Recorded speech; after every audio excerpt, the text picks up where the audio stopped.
गुरु तेरा ही आसन। मालिकी सजनवाजी प्यारी सत्संग जियो,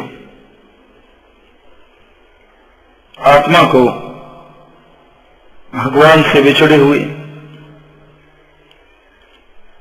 सदियां गुजर गई। समय का पूर्णतः लिखा हुआ कहीं नहीं मिलता।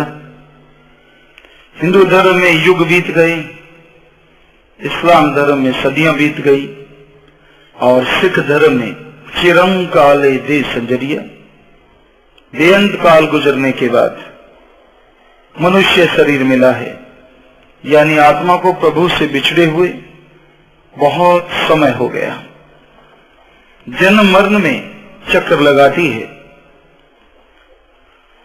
हिंदू धर्म में आता है आत्मा एक शरीर छोड़ती है, दूसरे में प्रवेश करती है और उसे त्यागती है उससे अगले वाले में। और यह शरीरों का जन्म मरण का चक्कर आत्मा के साथ तब तक चलता रहता है जब तक इंसान का शरीर ना मिल जाए और इसमें भी प्रभु की भक्ति कर ली जाए तो आवागमन से मोक्ष मुक्ति संभव है, वरना फिर से आत्मा को जन्म मरण में जाना पड़ता है। यही सिख धर्म में आता है 84 लाख परमत्या दुर्लभ जन्म पायो, नानक नाम संभाल तू सो दिन नेड़ा आयो। 84 लाख शरीरों में चक्कर लगाते लगाते बिल्कुल आखिर में ये मनुष्य शरीर मिला है जो दुर्लभ है, किसी मोल पे कहीं से खरीदा नहीं जा सकता। नानक नाम संभाल तू, प्रभु के नाम से, मालिक के नाम से, गुरु मंत्र, कलमा मतलब मेडिटेशन से इसकी संभाल कर, वरना सो दिन नेड़ा आयो, तेरी मौत का दिन जब फिर से आत्मा को आवागमन में जाना होगा वो दिन व दिन नजदीक आता जा रहा है। तो संतों ने इसके साथ साथ ये भी बताया है कि शरीर छूटने में और शरीर बनने में आत्मा को जो दर्द होता है वो असहनीय है। सबसे श्रेष्ठ शरीर मनुष्य शरीर, और इसी के जन्म मरण का दुख संतों ने लिखा है कि बाकियों में तो पता नहीं कितना दुख आत्मा को उठाना पड़ता है, लेकिन इसका उन्होंने क्या लिखा कि जब आत्मा माता के गर्भ में आती है, जो शुरू से ही आ जाती है, तो फिर उसका शरीर बनना शुरू होता है। आत्मा जो भगवान का अंश है, ऐसी जगह आती है यहां जठर अग्नि है, पेट की अग्नि, एक तरह से भट्ठी के मानित, गंदा खून चारों तरफ, तंग जगह, कुंभ एक मटके की तरह।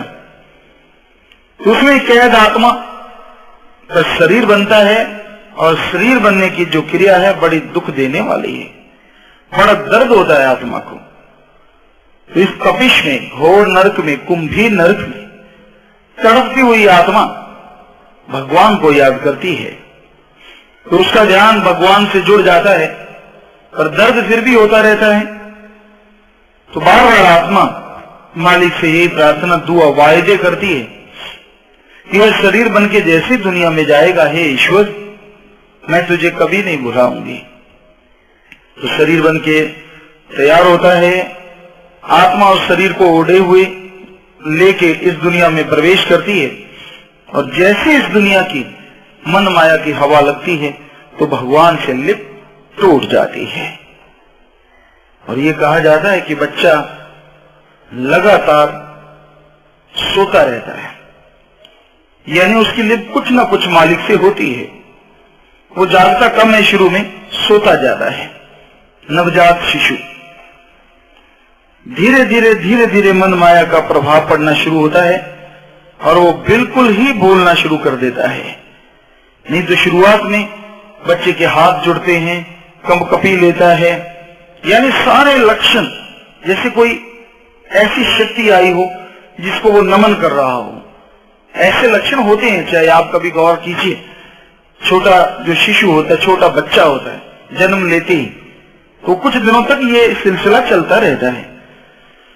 तो मालिक से ताजा ताजा लिप टूटी होती है, फिर भी वो उसकी याद में रहता है। पर मन माया का प्रभाव जैसे जैसे पड़ता है वो सारे कौल इकरार भूल जाता है। ये हमारे धर्मों में लिखा है, वही आपको सुना रहे हैं। हिंदू धर्म में, सिख धर्म में, इस्लाम सूफी संतों ने और मुस्लिम इंग्लिश रूहानी संत ऐसा लिखते हैं। तो बेअंत दुख उठाने के बाद प्रभु की भक्ति इबादत से शरीर बन के तैयार हुआ, पर आत्मा फिर मालिक को बुला देती है और फिर बात आती है मरने की। अगर ईश्वर का नाम नहीं लिया, प्रभु की भक्ति नहीं की, तो आत्मा जब शरीर को छोड़ती है बहुत दुख सहना पड़ता है। हिंदू धर्म में लिखा है जैसे 100,000 बिच्छू इकट्ठा डंक मारे और आदमी मरे ना, उसका जो दर्द होगा, जितना दर्द एक जीवित इंसान को उन बिच्छुओं के डंक का होगा, उससे भी बढ़ के दर्द जब आत्मा शरीर छोड़ती है तब झेलना पड़ता है। इस्लाम धर्म में मुसलमान फकीर लिखते हैं, एक कांटेदार झाड़ी मुख्य रास्ते डाल के गुद्दा के रास्ते खींच के निकाला जाए, शरीर तार तार हो जाएगा। वैसा हाल जब रूह जिस्म को छोड़ती है उसका होता है। सिख धर्म में लिखा है, जिंद निमानी कड्डिए हड्डा को कुड़काए, कि जब आत्मा को शरीर से निकाला जाता है ऐसा दर्द होता है जैसे जीवित इंसान की सारी हड्डियां टूट जाएं। जैसा दर्द का एहसास उसे होगा, ऐसा दर्द का एहसास आत्मा को मौत के समय होता है। हमारे गुरु मुर्शिद कामिल शास्त्राम जी महाराज फरमाते, रेशमी कपड़ा हो और तिल्ले से कढ़ाई की गई हो, उस पे कांटेदार झाड़ी रख के खींच दो, जैसे वो तिल्ला तार तार हो जाता है, ऐसा ही जिस्म का हाल होता है, आत्मा को दर्द होता है जब मौत आती है। आपने देखा होगा कई तड़पते हैं बुरी तरह से, भयानक स्थिति, आंखें बाहर आ जाती हैं, चेहरा विकराल रूप धारण कर लेता है, बहुत लंबे लंबे श्वास की आवाजें आती हैं।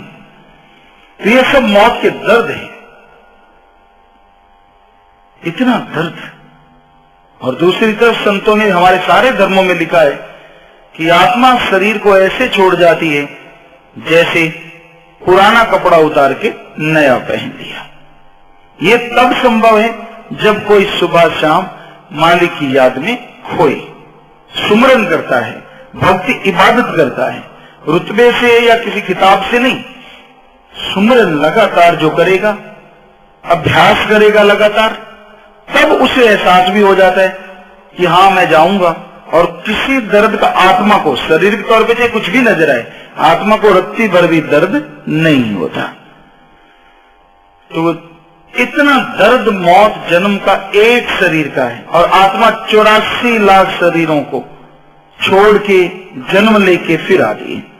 जैसे घास देखी, घास में जान है, हालांकि ये मर्त प्राय है, 99% इसमें आत्मा जो होती है वनस्पति में वो मर्त प्राय मानी जाती है, सुस्त, 1% जिंदा लक्षण, बाकी मर्त प्राय। तो फिर इसे कितना दर्द होता होगा। माना कि थोड़ा दर्द इसे नहीं पता चलता, लेकिन फिर भी घास है, कितने उसके ऊपर से ट्रक टैंक पता नहीं क्या क्या गुजरता है, तो आखिर कुछ तो दर्द का एहसास होता होगा। कितनी देर उसको पड़े रहना पड़ता है, सूख जाता है, उखाड़ के फेंक देते हैं और कचरे के ढेर में, गोबर में वहां पड़ा रहता है, लेकिन फिर से जिंदा होता है जब भी उसे पानी मिल जाता है। कितना दर्द होता होगा। आप कुल्हाड़ी लेते हैं, जाके वृक्ष को इधर काटा उधर काटा, और उसके गोंद लेने के लिए लोग जख्म कराते हैं, तो दर्द तो उससे भी होता होगा। लेकिन कितना भयानक, कितना समय। आदमी को अगर कोई ऐसा करे तो आदमी रोकता है, आत्मरक्षा के लिए ईश्वर ने उससे हिम्मत दी है, लेकिन बाकी जीवों में तो ऐसा है ही नहीं इतना ज्यादा। तो हालांकि हर जीव में आत्मरक्षा के लिए कुछ ना कुछ है, लेकिन इतना नहीं जितना इंसान में।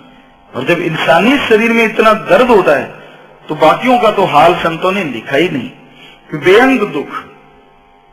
तो देखिए कितना दुख दर्द सह के आपको मनुष्य शरीर मिला, और इसमें चांसेस हैं कि आगे आपको दुख दर्द ना भोगना पड़े। राम नाम से जुड़ जाइए। ओम हरि अल्लाह वाहिगुरु गौड़ खुदा रब की भक्ति इबादत कीजिए।